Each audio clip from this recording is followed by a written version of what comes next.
เอามาเดี๋ยวเอาเกือบไปแล้วธิดาลาวกระโดดหนีทันทีทันใดโอ้โหพอกับแม่ตกอกตกใจว่าลูกจะเป็นอีหยังไปหรือบ่สบายดี FC แฟนคลับทุกท่านโดยเฉพาะ FC แฟนคลับของน้องธิดาลาวลูกสาวของพ่อผู้แม่เพิ่งทุกคนมือนี่มีเรื่องราวบ่คาดคิดบ่คาดฝัน FC แฟนคลับหลายคนเห็นก็ตื่นตระหนกตกใจไผว่ามันจะเกิดเหตุการณ์แบบนี้กับธิดาลาวท่านผู้ชมเอ้ยทั้งตาจันเนาะตาจันกับธิดาลาวกับพากันไปลิ้นตามทงไห้ทงหน้าตามปกติเพราะว่าธิดาลาวนี่ช่วงใดที่ตาจันมา เลี้ยงวัวเลี้ยงควายอยู่ใกล้ๆนี่ก็จะพาธิดาลาวไปลิ้นกันก็จะเฮ็ดคลิปเฮ็ดข่าวเฮ็ดคลิปเป็นครีเอเตอร์เต้นหั่นเต้นนี่ถ่ายคลิปสั้นน้ำกันเฮ็ดคลิปเรียวน้ำกันกับตาจันเป็นประจำอยู่แล้วล่ะมื้อนี้น้องธิดาลาวก็ใส่สุดลายใส่สุดลายพางของเพิ่นนั่นแหละเอาผมปลอมไปใส่สุดเหลืองไปย้อนยุคไปคือนางแยมยโสธรนั่นนะท่านผู้ชมกระจับโทรศัพท์มือถือกับขาตั้งกล้องไปได้บาดเนี่ยไปหาตาจันอยู่กลางทงกลางท่าไปคอขึ้นหลังวัวหลังควายสนุกวะอยากขี่ควายลองเบิงอยากขี่คอจักบาทจักเทือบ่เคยขี่จักเทือว่าซั่นเด้บัดนี้ตาจันกระดึงเข้าไปอยู่บนโพนนั่นแหละโพนก้องกกมะขามที่ดาราก็กลุ่มโดดขึ้น 2-3 รอบกระโดดขึ้นกับกระโดดบ่ได้โอ้ย3รอบที่3จึงได้บ่กระโดดขึ้นไปแล้วตาจันก็สิจูงออกไปนอกคนได้ให้ย่างเลาะแคมหนองไปซั่นดอกวะที่ดาราก็บ่ยอมที่ดาราก็จองกกมะขามไว้ดึงง่ามะขามเอาไว้เพราะว่าย่านแห้งว่าซั่นเด้ย่านยิงย่านนี่สัตว์มันยิงหู้ได้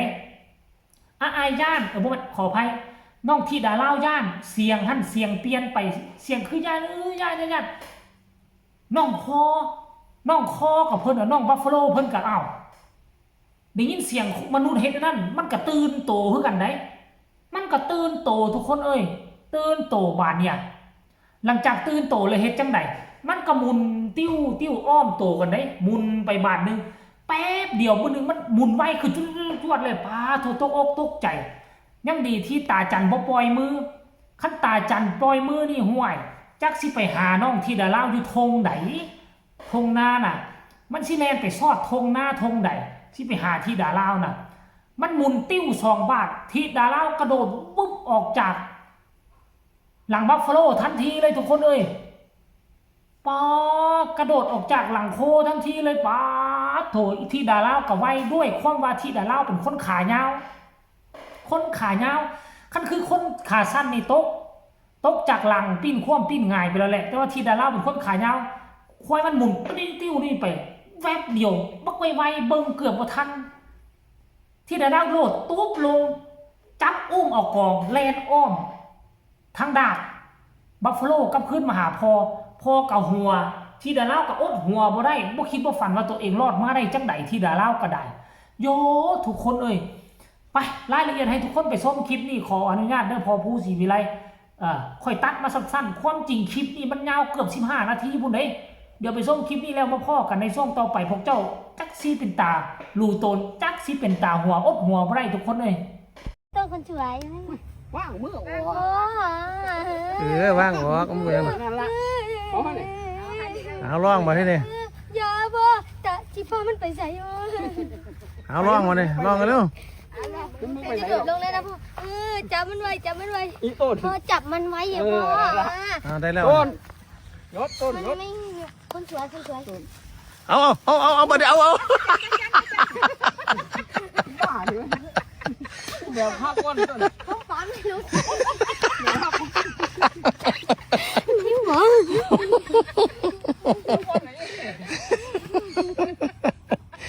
ผมปลอมจนเสียเว้ย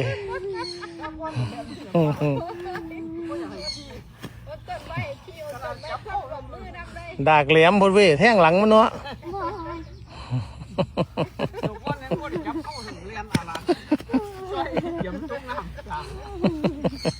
ฝันเสียก็ได้ไปเด้อควรไปเด้อ มานะ โอ้มาเด้อคนเอ้ย อย่าบอกคันนี้ไปไกลมันบัดนี้พอแล้ว ตีเหลือบให้มาหน่อยนั่นน่ะเหลือบเตรียมท้องมาเลยนั่นน่ะ ไม่หนูสั่งมาเนี่ย ต้นเป็นหยังคือประโยชน์เขาล่ะลูก บ้า แล้วเขาคือว่าเป็นอยู่นะเป็นพวกจังซั่นล่ะ นางเอกไง มันรำคาญลูก ก็นางเอกจอย พ่อหนูรู้แล้วมันเป็นเพราะอะไรโอ้ต้นอ่ะมันจะชนหนูตั้งแต่หนูเดินมาแล้ว มันก็บ่รู้ มันก็เห็นว่าจักสัตว์ประหลาดมาแต่ไสเนาะ มันคือบ้านเลี้ยงเขานี่ก็ให้ไว้ มันส้นผ่าอยู่ด้วยขงกัน เออ นี่แล้วสิ มันก็สิเห็นว่าโอ้สัตว์ประหลาดมาแต่ไสเนาะที่ว่าล่ะ ผ้ามันเป็นผ้านุ่ม อันนี้มัน ถ้าเป็นผ้าเถามันตาย เรียบร้อยติแล่นหนี้ได้ติ ซ้ำนี่สมบูรณ์หรอกซ้ำมองมันพักเลยเขาน่ะมันฉลาดเป้งหลงเสีย เออ มันก็พุ่งเลย โอ้ ค่อย ไป เลย ไตเลยกล้วยหรอก เขาจะรู้ป่ะ บ่ ว่า แล้วก็เพื่อ เฮ้ยมันเห็นแปลกๆนี่แหละ เออ อยู่ในขงไปเผาทบหลงไปเผาหุ่นที่สมัยนี้นี่หมูที่รัก บ่ได้คนเอ้ยสิดาลาวก็ได้ ไปเด้อควรเอ้ย ตกใจสิล่ะ มาดิ โอ้มาเด้อควรเอ้ย แค่นี้ต้องสำลักล่ะ เออไปเลยเนี่ย เห็นหรือยังพ่อแม่สงสารบ่กะสงสาร แต่ว่ามันอดหัวบ่ได้นะมันขำมันอดหัวบ่ได้ก็ต้องขออภัยเด้อ FC แฟนคลับก็สิว่าบ่สงสารบ่รู้ตนบ่สิพากันหัวอีหยังเพราะว่ามันเป็นตาหัวอีหลีตาจันก็ยังอดหัวบ่ได้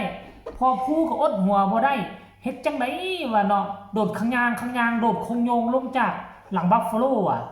เฮ้ยไผจะไปคิดไปฝันว่ามันสิเกิดขึ้นค่อยว่าแล้วค่อยเอะใจตั้งแต่ตอนที่ดาราปล่อยมือออกจากงามาขามพุ่นน่ะคันว่าเฮาแสดงความย่านความกลัวเฮาเว้าเสียงสั้นเสียงลงนี่ควายมันก็สิคือควายมันก็ย่านคือกันไดคันว่าน้องที่ดาราเว้าเป็นเสียงปกติคือบ่ตื่นเต้นน่ะคือบ่ย่านบ่กลัวน่ะมันก็สิบ่เป็นแบบนี้ทุกคนเลยแต่ว่าอันนี้ด้วยความว่าที่ดาราก็เป็นครั้งแรกที่ได้มาขี่ตัวนี้เด้มาขี่ตัวนี้ก็เลยว่าตาจันก็มั่นอกมั่นใจได้บ่เป็นหยังยังดีที่ตาจันดึงเสื้อกันดังนี้ไว้ทันคันบ่ซั่นแล้วมันบันเทิงแหละทุกคนเลยบันเทิงเท่านั้นแหละคิดว่าสินั่งหลังคอแล้วก็สิห้องเพลงม่วนไปได้ให้พอทายคลิปไปได้เพิ่นก็ได้เพิ่นก็คิดแบบสั้นได้แต่ว่ามันบ่เป็นไปตามที่คิดไว้หั่นติล่ะเอ้ยบาดเนี่ยสรุปรวมแล้วก็บันเทิงทุกคนเลยบันเทิงจากเรื่องที่เป็นหน้าย่านกลัวจากเรื่องที่ตื่นตระหนกตกใจคันว่าที่ดาราเจ็บเป็นแขนขาบวมเบียมอย่างโอ๊ยตายแล้ววันเนี่ยดราม่าจะท้าโถมเข้าหาพอผู้สิวิไลทันทีได้ทั้งที่ผู้วิภัยตั้งใจที่มันเกิดดอกอยู่มันเกิดเองเรื่องสู้วิสัยเนาะยังดีที่บ่เกิดอีหยังขึ้นมากลายเป็นเรื่องตลกคบคันไป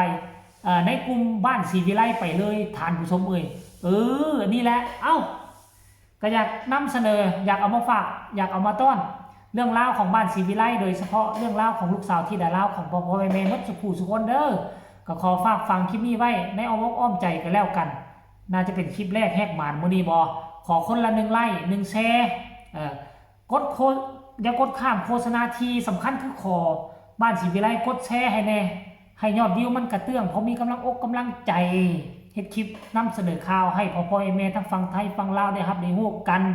สำหรับคลิปนี้ก็ขออำลาพาจากขอบใจทุกคนเด้อที่กดไลค์กดแชร์ให้ก็ได้สบายดี